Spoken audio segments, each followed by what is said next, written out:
Hello, you guys. This is Coach Joel.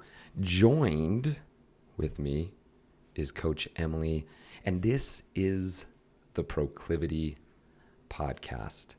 Now, if you're joining us for the first time and you're like, wait, what is proclivity? Well, we're here and we do one thing and one thing very well. We create healthier bodies and happier lives by harnessing the benefits of metabolic flexibility and the power of our words so that you can start living the life you want in the body that you love. Coach Emily, I was talking to my mom the other day, and you know what she said to me? What'd she say? She said, you need to make sure to introduce Emily better. Sweet woman. Sweet woman. And little does she know how smitten I am, right? This is the word, you guys, that I've used with Emily for a very long time. I've known Emily for a long time. We've worked together, and now we're partners together, and the word is still smitten.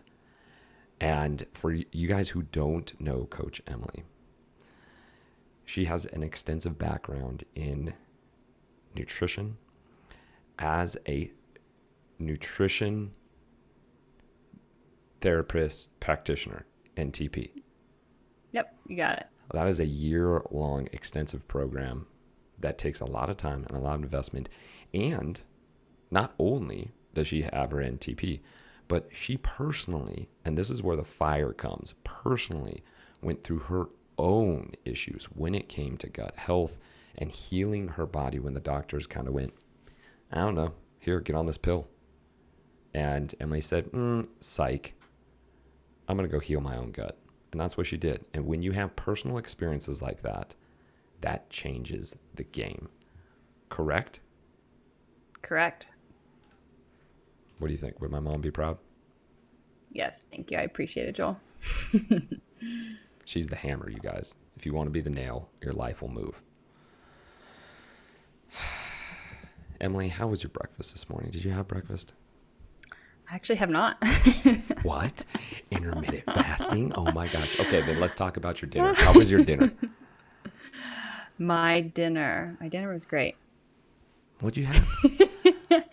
What did I have? Yesterday I had ground beef, avocado, had some onion and garlic in there, a little bit of arugula, and some plantain chips. Oh my gosh, plantain chips. So good. Have you ever made your own plantain chips? Oh, yes.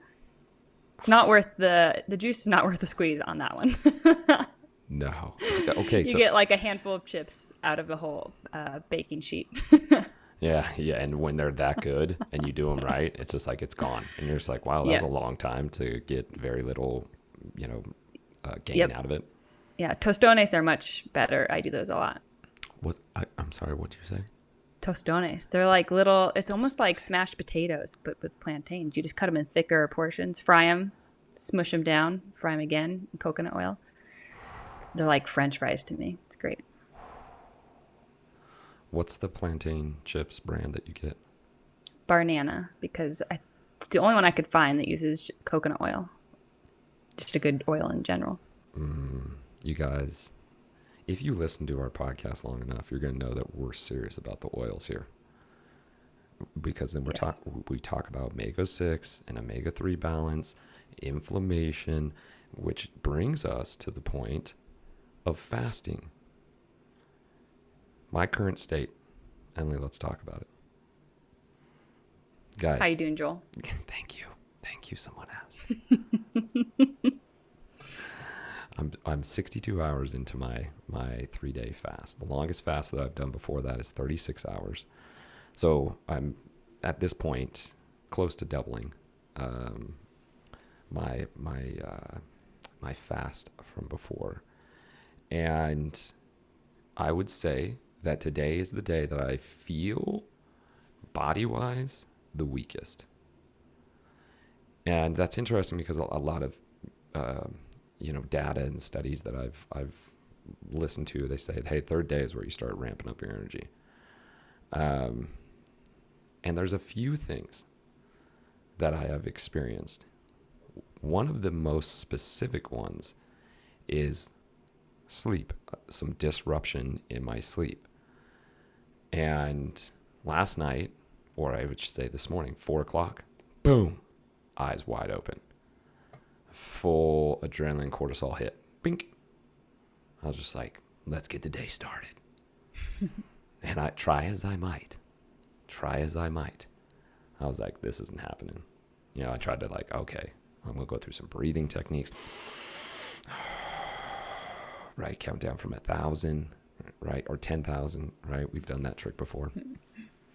And I was just like, no, this ain't doing. So you know what I did? Got it. Yep. And I started doing research on intermittent fasting. What happens on day 3 when you cannot sleep? Yep. And that, it's interesting because Ben is going through it as well. And he's fine, but he's had different experiences as well. So he's had a lot of liquid stool, actually all 3 days. And there's some purging that body is doing because beforehand where he started, his birthday was on Monday. So they celebrated on Sunday. What did he have right on Sunday? Lasagna, cake, cookies, right? All this sugar and flaming type of food. Right. So he had massive glycogen stores where I had my normal meal, low in carbohydrates. So my switch over for my glycogen stores was much sooner than his. So his experience of where my energy was and his energy was definitely different. And what's happening to his bowel movement, I haven't had a bowel movement in 2 days. I don't have food in there, right? A very regular bowel movement because of my circadian rhythm and so on and so forth. And I haven't had a bowel movement. And yet, it's never too much information, you guys. While I was talking to him on the phone, he was on the toilet and explaining to me what's going on with his bowel movements. Okay, that's a good relationship. That's true brotherhood right there. When you can talk about it and hear it.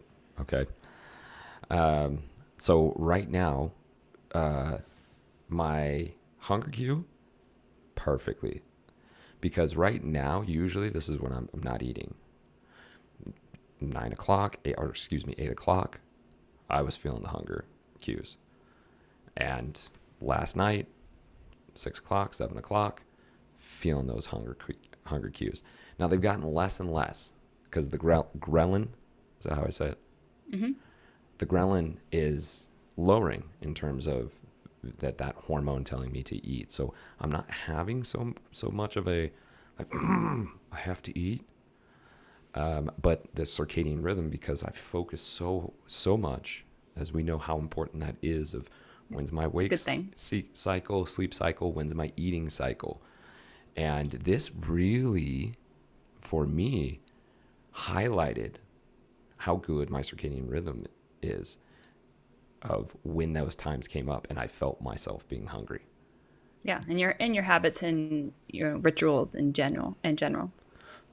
Totally, completely. So the circadian rhythm of being in that and recognize those different hunger cues. But right now, I feel great. It's my time that I usually feel great. But waking up a little bit early, I did a 3-mile weighted hike, which was about an hour long, and I felt myself a little fatigued.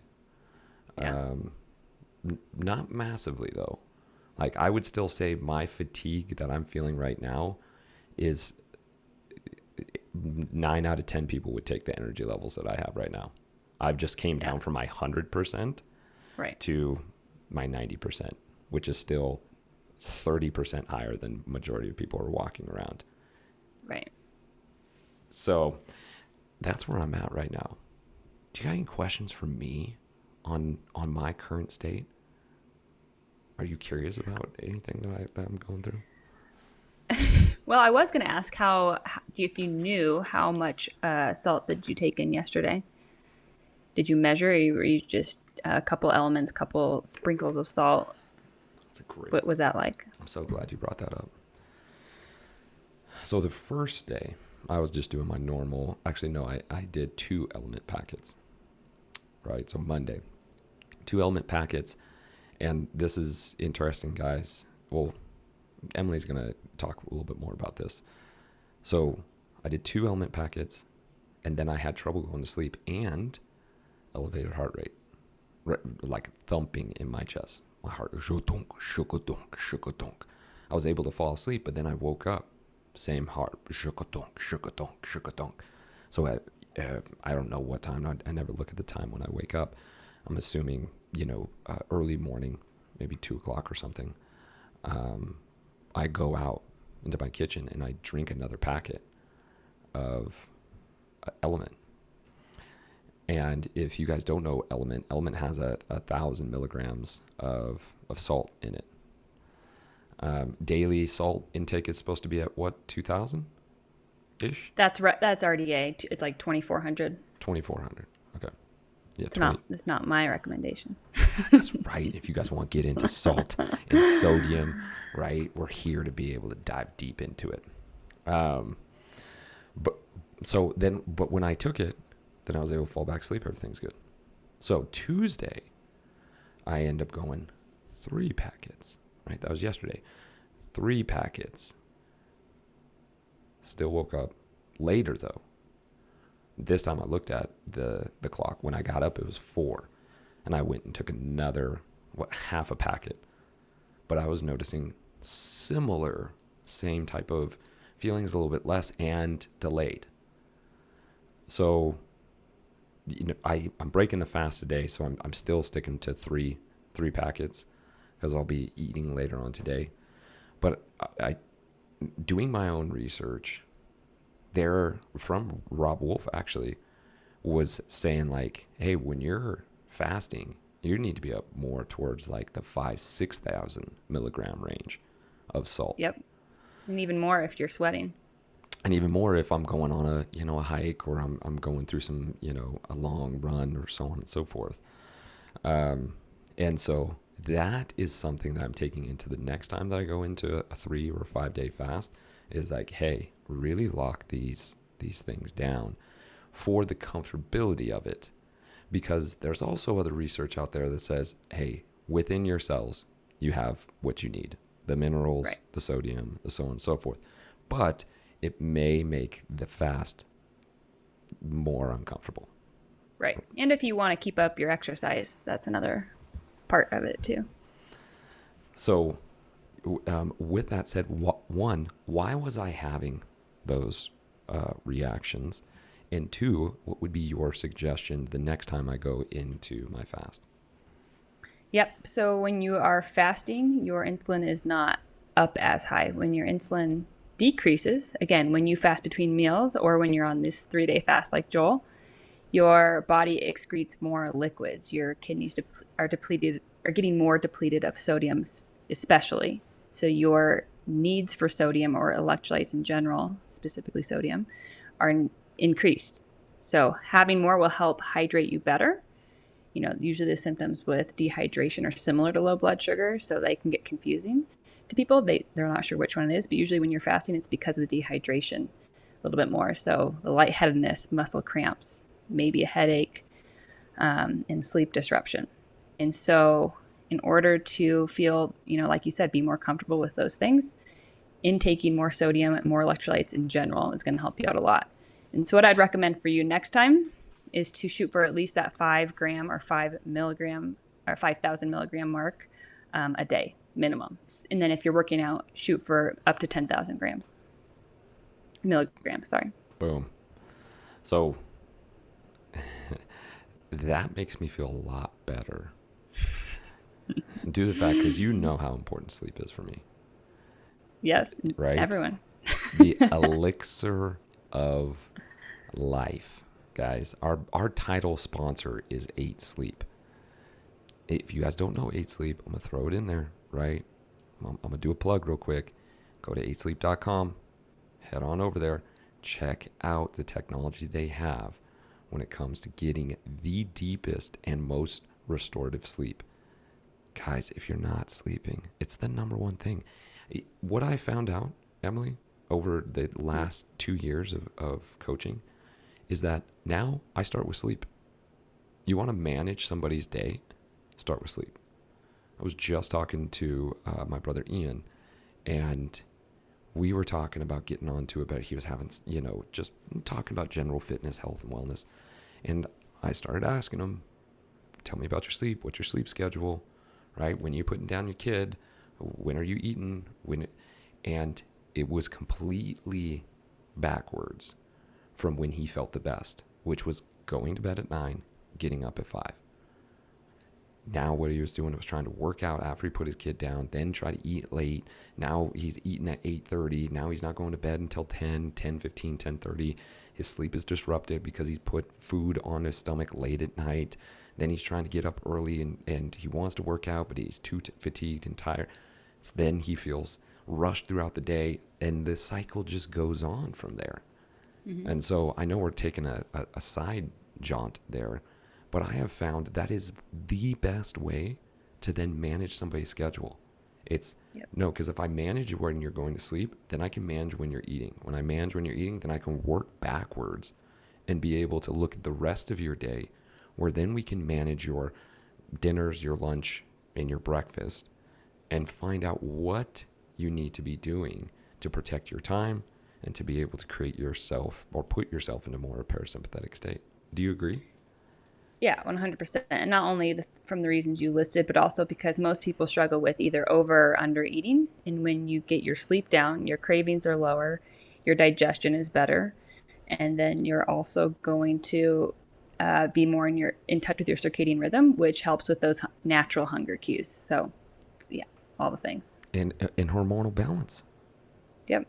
Right? And that's something that we're going to be talking about here as well with fasting, guys. Now, before we dive into like doing the, hey, what is fasting and so on and so forth, I do want to touch on something that has been recent, very recent, going through this 72-hour fast and putting it out there publicly. I have gotten a ton of resistance. People are like, they're texting me. I'm not texting them, or calling me. I'm not calling them. And they're starting off with, yeah. There's no way I can do that. It's not for me. You're crazy. I would die. I would die if I did a fast, right? Why do you think there are so many people that are so resistant to fasting? Yeah. And I'm not telling them to do a 72-hour fast. I'm like, can you fast for 12 hours? Like, maybe do 14? And we'll talk about the different stages of fasting here in just a little bit. But why is it that people are so resistant to fasting? Yeah, it's not surprising. So our culture, number one. Our culture as far as our daily structure, what we're eating, and the fact that no one does it as far as fasting goes. So we're wired to eat constantly, especially with the hyperpalatable foods, the processed foods that we're eating, especially in America. It makes us basically addicted like you are to drugs. So you're addicted to sugar, you're addicted to those hyperpalatable foods constantly. Not only that is we are on a schedule of like, oh, it's breakfast time, I have to eat breakfast. Oh, it's lunchtime, I have to eat lunch. Or, I was told every 2 hours I'm supposed to eat, so I have to have a snack in between every time. And so it's our culture, it's our routine and structure that we've been doing our entire lives. And yeah, it's just not part of our rituals. It's not common. It's not common. And here's what's wild to me. Okay. We didn't start getting into agricultural, right? Farming until the last, couple hundreds of years? 1,000? Was it 1,000? 10 or 12,000 years. I think 12,000 years ago. Okay. And we are told that the human species has been evolving, growing for millions. And then the industrialized mills, grains, That's been the last hundreds of years. Right. Okay. So guys, listen. For millions of years, you went without hyperpalatable foods, grains. For millions of years, people ate once a day. Most of the time. Maybe. Maybe they went 2 days or 3 days without eating. Millions of years. And yet you guys, you're coming at me and going, no, my genetics, that's not how my body works. I'm pretty sure that your genetics didn't change in the last even 1,000 of years. Take 1,000,000 years, right? Long span, take 1,000 and then take 100 of that. We're talking inches. If we put it on a football field, we're talking inches to the goal line. If you walk from one goal line to the other, your 100 of years of the industrial would be inches. And then the thousands would be maybe 3 yards or 2 yards. And then you have the entire other football field in which your genetics have predisposed you to the ability to be metabolically flexible and to be able to have whole foods. Emily's like, no, that's wrong. Stop yourself right now. Whole foods that your body is able to process. So again, Emily, I'm just coming back to we've been taught this, everybody wants that. The food industry is there to make money. Right. And so they're going to push those products and they're going to push you to eat 5 times a day. Because imagine this, Emily. Imagine if all of us started eating 1 time a day. What would that do? What would that do to the food industry? Yeah, stop making money. What would happen if people started eating 1 time a day, and when they ate a very whole food diet? What would happen to the hospitals and the pharmaceuticals? Stop making money. What? You guys, if you have eyeballs, it's time to open them up. Okay? I might be making Emily a little uncomfortable because I'm getting in some controversial stuff. But listen, if we started eating whole foods and we started eating less food, particularly hyperpalatable foods, man, would the hospitals and the pharmaceuticals be upset. Because guess what? Mm-hmm. All those metabolic diseases in which you can reverse, 80% of chronic disease is reversible. 80%.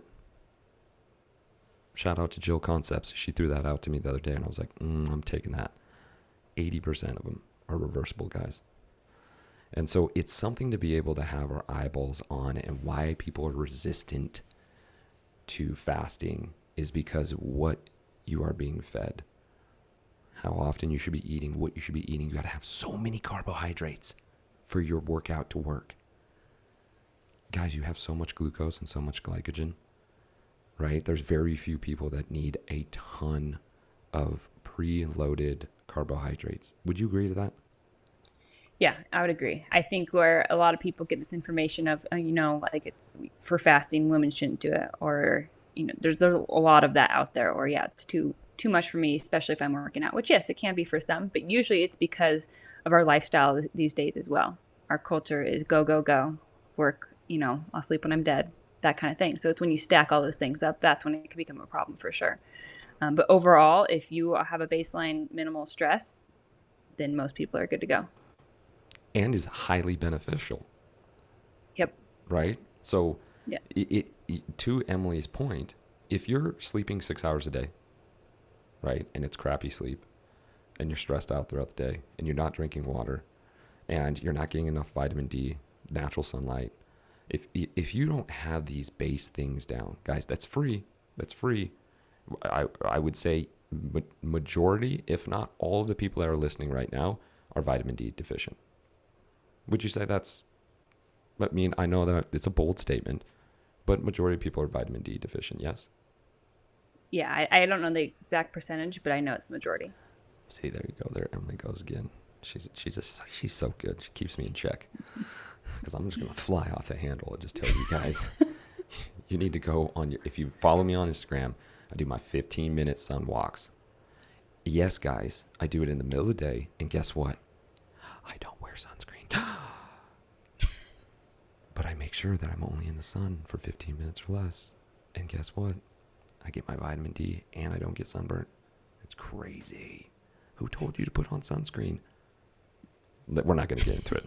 We're not going to get into it. That's another time, another place, okay? Not that sunscreen's bad, guys. I'm not saying that either. I'm just saying who told you to put it on.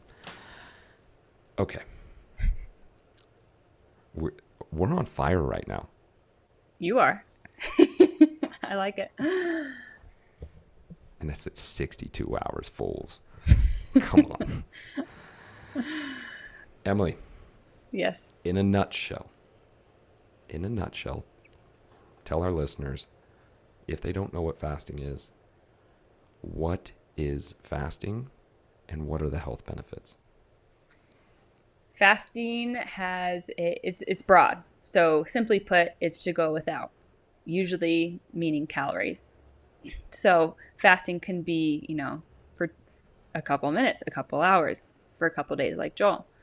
Typically, I would say fasting, when we're, in terms of what we're talking about, I would say it's at least 12 hours, because that's the point where your body tends to start using up most of its glycogen stores, your sugar stores. So usually it's to go without.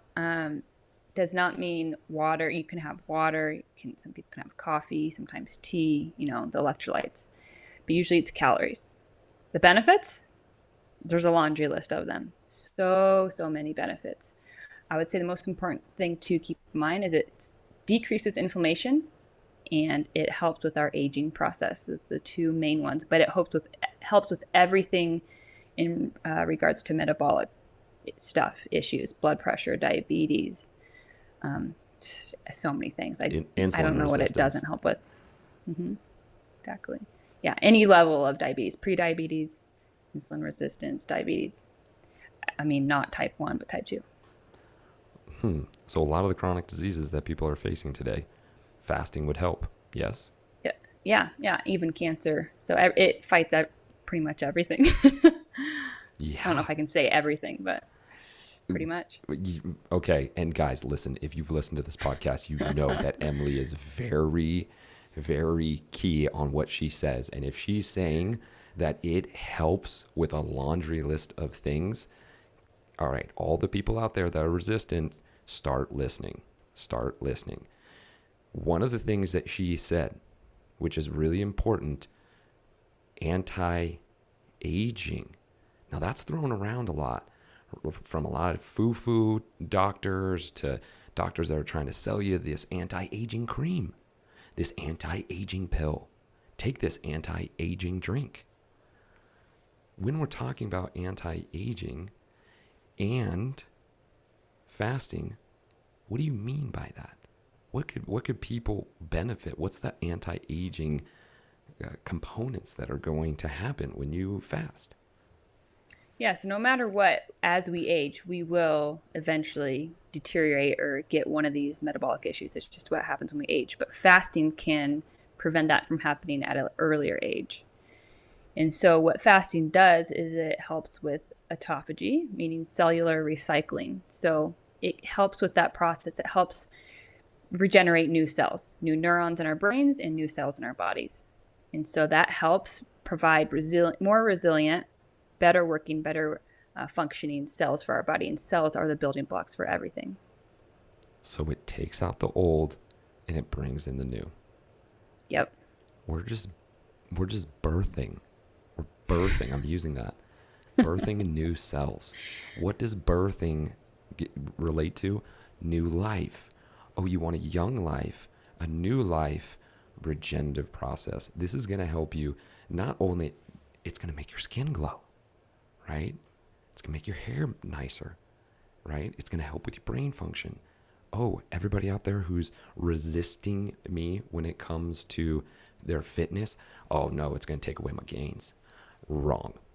It's going to help your gains. Now, there obviously is a level here dependent on athlete, dependent on what you're doing. But again, I can't stress this enough, guys. It's a small amount. It's a very small amount of people out there. So I'm not saying that fasting can have an effect on your performance. I'm saying for most people, it's not going to have a massive effect on your performance. Right? Right. Yeah. So if you're a professional athlete, say CrossFit athlete who's training for 4 hours a day, yeah, that might be an issue. But you're talking about fasting intermittently and doing it every once in a while. You're not doing it every single day or every week the way you're doing it right now. Right. So there's definitely levels to that and how that affects that. So people are like, oh, I can't fast because it's going to, I'm going to lose all my muscle. That's really common what we hear.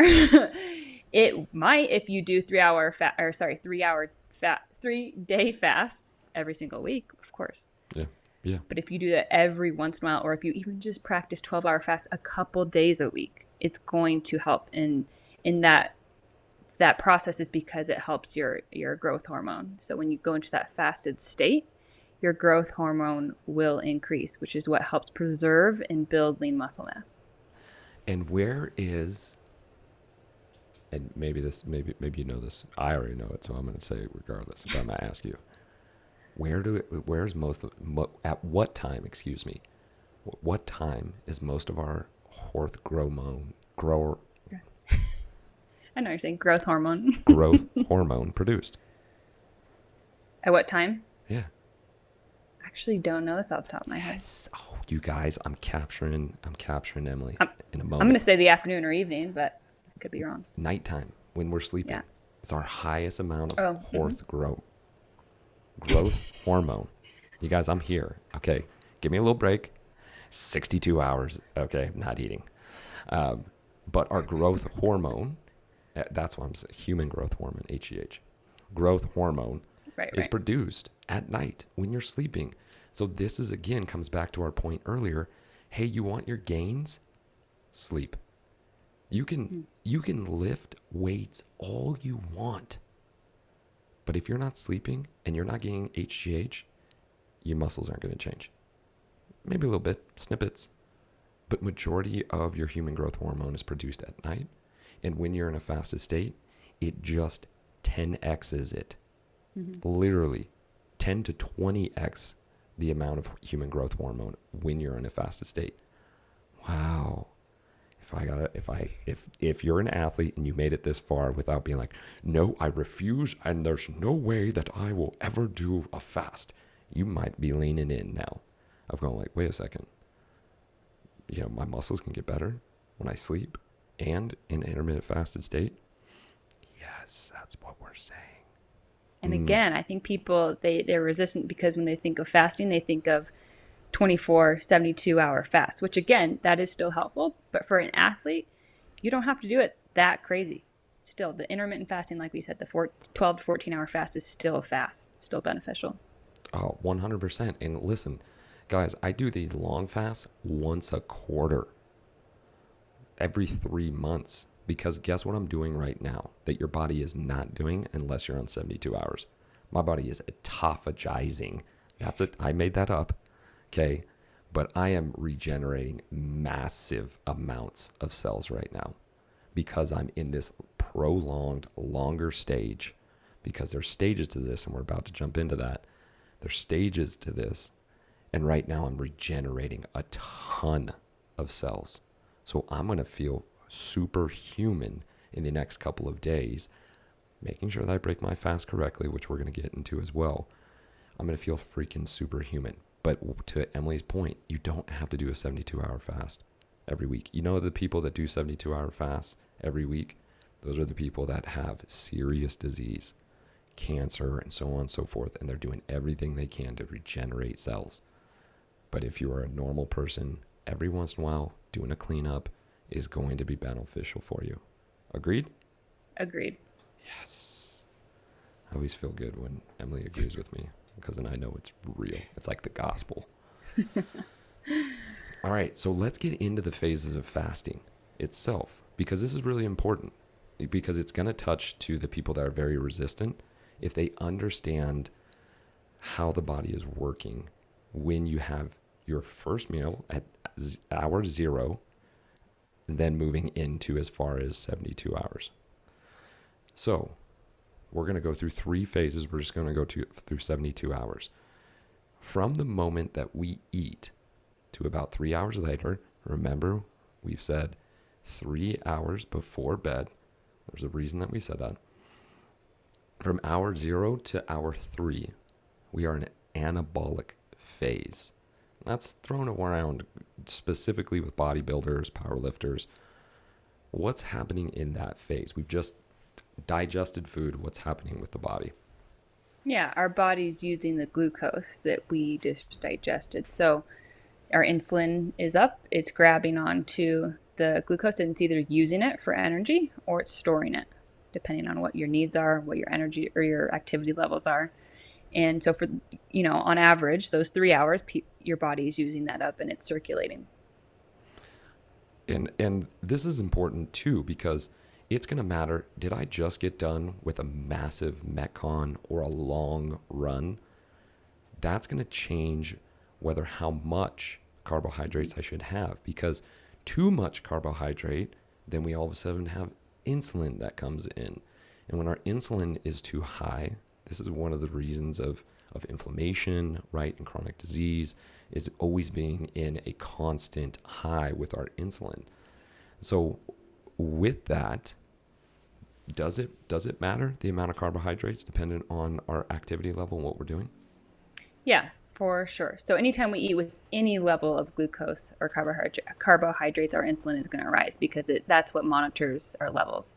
So it's not a bad thing, but when it's too much and chronically, that's when the inflammation is, not a good thing. So obviously when we do a workout beforehand and then we eat after, some of those carbohydrates, glucose, are going to go to the muscles and help repair those and build muscle, which is great.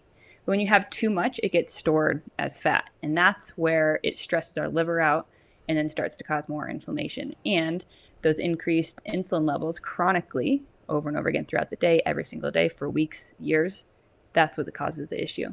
Lots of issues, so many things. So many things. So within that 0 to 3 hours, we take in our food, we're getting X amount of glucose. If we balance it right, then we get enough glucose and then store a little bit with glycogen. Now, glycogen is the stored piece of glucose, right? And that's stored in our muscles and our liver. Yep. And so we can top those off, right? Because there's only so much glycogen that we're going to be able to have. And then when that gets topped off, then what happens? Then it's stored as fat, like as triglycerides. Then it gets stored as triglycerides. So there you go, guys. Now you're knowing a little bit of the process of what happens first. Your body wants to use readily available glucose. When it uses it, then it's going to store it to glycogen, which it can access very quickly. And then it's going to store it to fatty acids, which it won't be able to access as quick as glycogen or glucose. Is that all correct? Yeah, it'll get stored as triglycerides instead of fatty acids. Yeah. Triglycerides. But yes, same right. idea. Yeah. That's right. Thank you. Okay, so that's 0 to 3. Now, let's talk about what happens 4 hours up to 24 hours. And if we need to take a pit stop at 12, we can take a pit stop at 12. That phase turns into the catabolic phase. What is the catabolic phase? What is happening with the body? Are we like cannibalizing our body, and is it withering away and we're not going to have any gains? There's no way I'm going to have any energy. What is the catabolic phase? Yeah, so it's going from using up all the the glucose in your blood and then the glycogen in your liver, and it's going to start using fat for fuel. So that's simply put. And it's going to be different depending on who you are. So for Joel, like he mentioned earlier, he's going to get into that phase a lot quicker. For someone like maybe Ben, since he had those big meals before, or if you're someone eating a standard American diet, you're used to those carbs coming in all the time, it might take a little bit longer and definitely feel more stressful.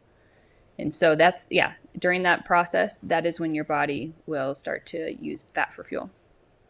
And so, say somebody like a CrossFit athlete who has a higher amount of carbohydrate intake, would they be able to go do a CrossFit workout and be, I'm not saying at peak performance, are they going to be just fine? Yeah, they'll be able to do it. Yeah, depending on who you are, again, because there's still variation among CrossFit athletes. Depending on how well you use fat at that time, then yeah, you could get through it. But yeah, it just depends on what you're doing and who you are. Because we're really, if, like I said, I was saying we can take a pit stop at 12, because ideally, most of the time, 12 hours is when we've now used up our glycogen stores. But some people flex a little bit beyond 12 hours and some a little bit under. So if we're having our last meal at 7 or 8 o'clock and then we're working out early in the morning, do we actually need to have a ton of carbohydrates before we have our workout? Oh, I see what you're saying. Yeah, no. So usually you have stored, glycogen from the night before. That we'd be able to If you're tap eating, into and get through. yep, exactly. And again, if you're doing a really intense, strength or aerobic workout, then you might need more depending again on your goals. But yes, in general, you should have glycogen stores to use up. I'm gonna come back to that. Aerobic or anaerobic? Oh, anaerobic. Okay, just to Sorry. make sure that that's clear. Thank you. Because in an aerobic phase, right, we can stay in that slow Right. oxidative phase and just chip away. And that's something that I proved by running an entire 50K in ketosis. When people are like, Right. you're insane. There's no way your body's going to be able to do that. You're the dumbest person alive. Well, guys, I did it and I was perfectly fine. What I didn't do well is I didn't balance my electrolytes. Oh, we're coming back to that. Yes, electrolytes are important, guys. Really important. It's a great kick too in terms of can your body release all of the minerals that you need and electrolytes that you need? Yes. At a slower rate that it's not going to be, it's going to hurt some. Or you can take some element and you can feel fantastic, right? Right. So we're hour 4 to 24 after the 12-hour part. Now we're starting to go into the fat burning stage in essence, because we're in ketosis. Tell the people, what is ketosis? Yeah, so your body's using fat for fuel. Your liver's producing ketones instead of using glucose for fuel. And it's just an alternative way to use for your body to stay fueled, your brain and your body. So most people say, oh, your brain needs, and only needs glucose. But no, it can run off of fat as well in ketones. And so that's your body's source of fuel. Absolutely. So now we're burning fat. There's a lot of people out there who come to us and say, man, I just want to lose some fat. There's almost to a point, and we'll share the link. We'll share some different links when it comes to intermittent fasting. And know with any of these links, guys, there's always going to be two sides to the story. So we're not putting all our chips ever into one source. But it is good information. If we're giving you information, there's going to be parts of it that are going to be like, whoa, home run hits. And then there's other parts that are going to be controversial. But when it comes to the fat burning stage and intermittent fasting, you could argue that it's more important of how you're eating and when you're eating, less than it is about this caloric focus of this, like, what are my macros, what are my calories, right? Got to be this caloric deficit, right? That can just drive people insane. And it can cause your hormones to be all imbalanced. Instead of just being like, hey, why don't you try this? Eat less. Or find a window and eat in those windows. Do you agree? Yep, and stick to quality foods. Yeah, it's Yep. when you sit not- down. When you sit down, it's the meal that you're having is the most important meal, right? When you sit down and you're like, I'm about to have my meal. What is laid out in front of me? Instead of this constant like, well, I just got to eat. I just got to eat. I just got to eat. Now we're not in tuned as much with, no, the importance of the food that we're having. Is it grass fed? Where did it come from? Is it organic? Those things are so vitally important, guys. And when you're trying to eat 5 times a day, then I can see why you'd be like, oh, man, it'd just be so expensive to eat organic. Instead of going like, okay, well, what if you did an eating window of 6 hours and you really focused on the foods that you're putting into your body? Would that change things? Mm-hmm. What do you think? I 100% agree, of course. I think the people out there who are like, that might not work for me. It's, again, goes back to our culture and what our habits are and what we're used to eating. And so you have to break that cycle. And of course, there are times where we want to celebrate with a cake or with, something that's, not just whole food. And that's fine every once in a while. We do still want to have that balance because of the world we live in. Mm-hmm. But if you are trying to be healthy, if you're, that's one of your goals, your values, then this is something you definitely have to pay attention to. And a lot of people come to us, Emily, and if you're listening right now and you're intrigued in terms of how we approach lifestyle and nutrition and our language, you are most likely looking to lower your body fat, increase your energy. And that's why we talk about metabolic flexibility. Because really, metabolic flexibility is the beginning part of being able to do intermittent fasting. Without metabolic flexibility, I mean, intermittent fasting is like a punch in the face. And then you create this memory in your mind and the language, which we've heard and I've expressed to you, when you're saying, there's no way my body can do that. Oh, I would totally diminish into a pile of puddly mess. Well, you're creating the image of what it's going to be, right? With our language, we create what our reality is going to be. Whether it's something that's going to be perfect for you or not, if you talk poorly about it, you're going to end up in this puddle of mess, right? Yep. Man. So we've gone from 0 to 3, 4 to 24. Then we get from 24 to 72 and beyond. In this stage, this is where we start getting into that autophagy and that cleanup phase. After 24 hours, now we're really starting to get into that cleanup phase, right? What's happening there? I know we've talked a little bit about it, but just recapping what's going to be happening with your body at that phase. Yeah, so at this point, your body's gone through a lot of stores already. And again, depending on the person of how much stores you have, eventually your body's like, okay, I need a little bit more. And so then it starts to look to cells like, oh, we have all these extra cells. So let me break them down and maybe repurpose them. So that's what autophagy is. It starts to recycle those. And so your body will start to generate new ones. And usually that's when you start to eat again. But in this process, your body starts to break those down. And this is a good thing. It's cleanup. It's recycling. Also, your body starts to produce BDNF, which is it's something in your brain. It's a protein that gets stimulated, which helps your brain grow new neurons. So to me, I relate it to autophagy in the body, but this is happening in your brain as well.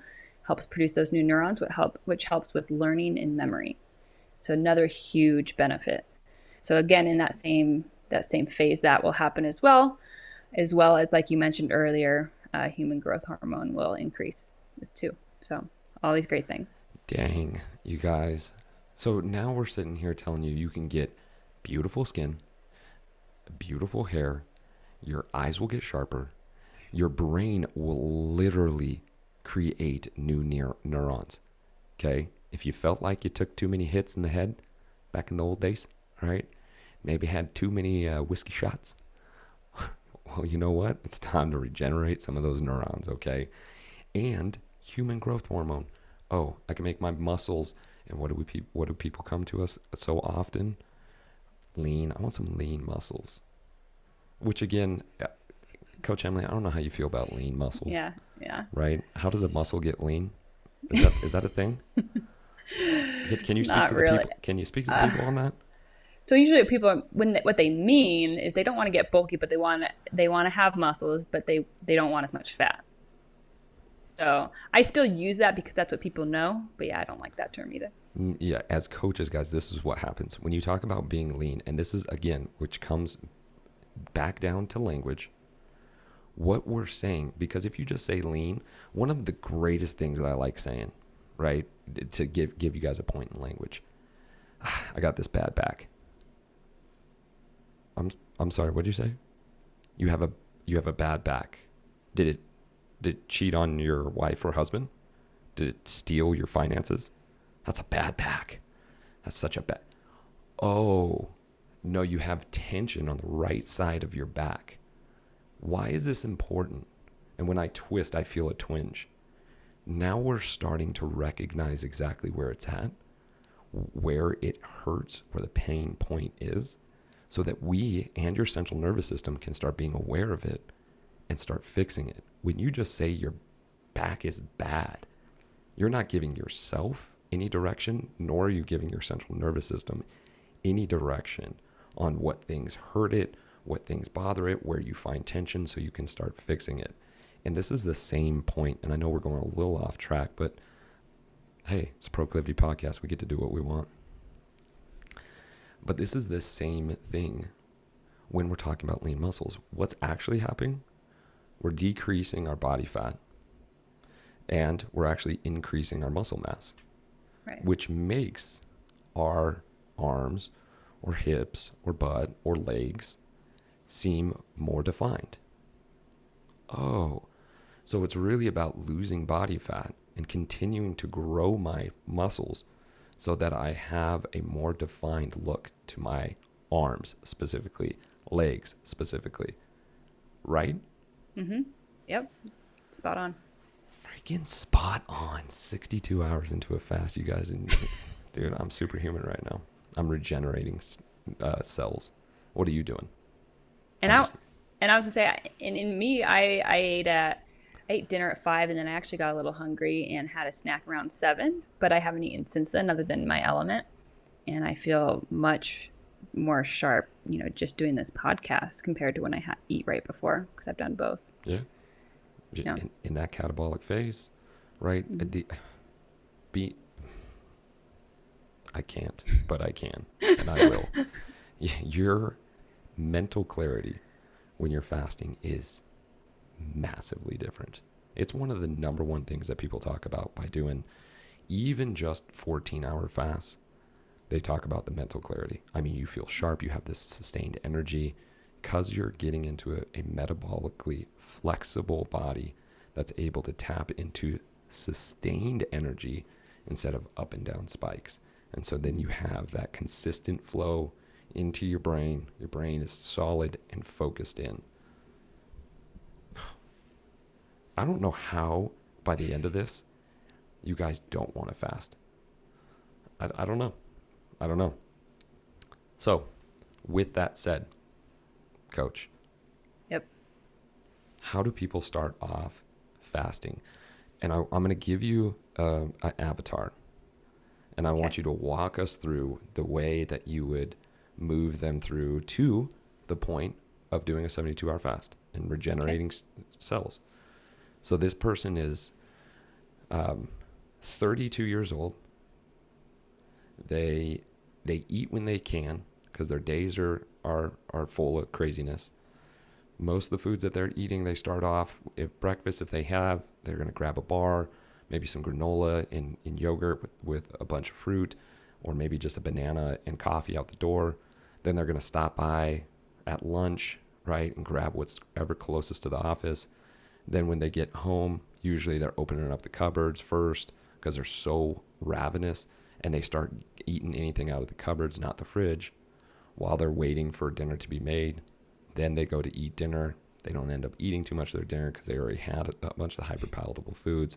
So if this is sounding like you guys, Emily's going to walk us through where you're at currently and how to be able to get to this fasted state where you're regenerating cells, increasing your human growth hormone, you're decreasing inflammation, you're reversing chronic disease. Emily, take it away. How do we get to that point?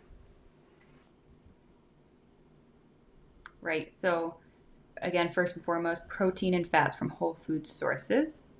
Add those into your meals. Then, second, pair that with minimize your snacking. If you feel like you're hungry in between meals, drink some water, drink some electrolytes, and again, bulk up those meals that you are eating with the fat and the protein and some veggies even. So that's first and foremost. Second, I would try a 12-hour fast to start with.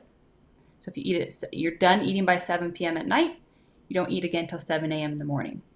That could be 6 to 6, 8 to 8, 10 to 10.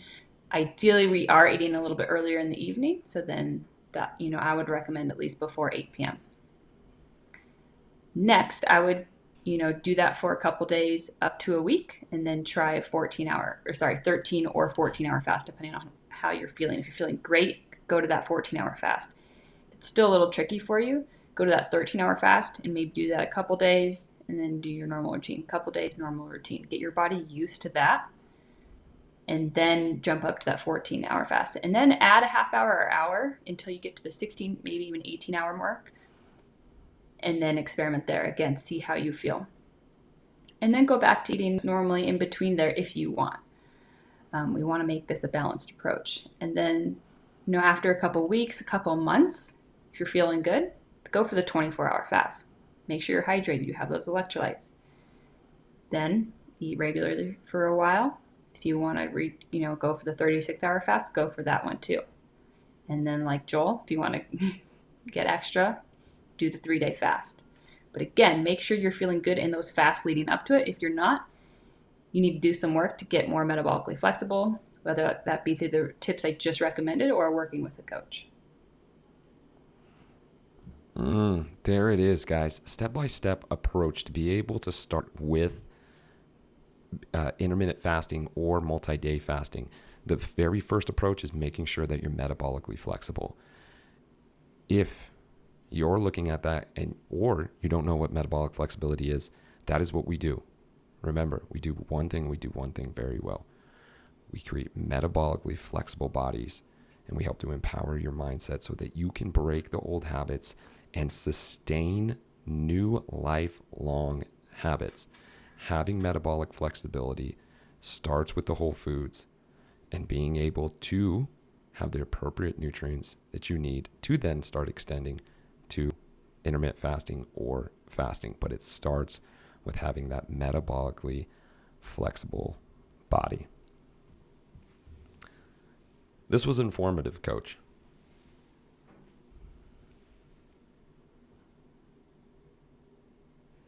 Good. Yeah. For both of us. And hopefully for everyone listening. I totally agree. All right. Well, we're going to end this up. Coach Emily, we're still having a delay when it comes to your connection. So I'm going to just close this sucker out. You guys, if you guys have questions or you're ready to step into your new body and your new life, reach out to us by visiting www.proclivity.co. You can follow us on Instagram at proclivity.co. You can join our private Facebook page at the Proclivity Method. If you've enjoyed this podcast, please like and subscribe, because we will continue to put out amazing content when it comes to creating a more healthier body and happier life.